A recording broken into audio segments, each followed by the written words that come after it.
जय जगन्नाथ बंधुगण।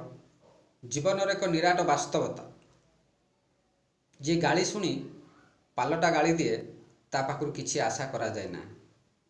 आ जो व्यक्ति गाली शुणी नीरव रुहे किछि कुहे नहीं से व्यक्ति पर मुहूर्त में किछि ना किछि करिपारे।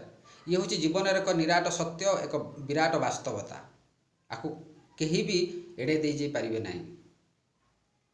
जो लोक को आपण गाली दौरान अपमान करुँच तार क्षति करुँच कष्ट दौरान सी पालटा प्रत्युत्तर दौच, पालटा गाली दौच, आपण को भी कष्ट दौच। से व्यक्ति है हृदयवान व्यक्ति आ खोला लोक।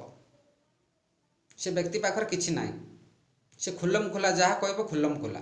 किंतु जो व्यक्ति तुम कष्ट, तुम गाली, तुम अपमान को नीरव सही जाउछि, प्रत्युत्तर देउ नाही, गोटे ताणु पालटि जाउछि, आपण को गाली शुणी से किछि नीरव निर्वाक, से व्यक्ति पर मुहूर्त में किछि ना किछि करिपारे।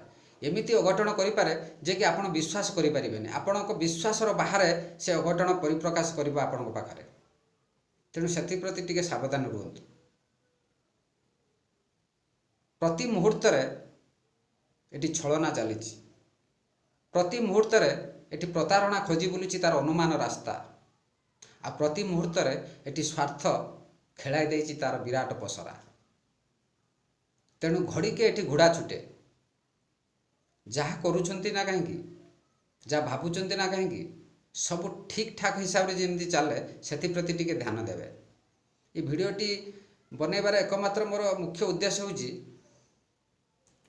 ये समाज रे थिबा बहुत बड़ बड़ पंडा माने, बड़ बड़ धनी लोक माने खाली कथा कहती, तांको कथार गोटे वजन न थाए। से कथा को बहुत लोक भी अच्छा ए कान शुणिबे से कान काटिदेवे।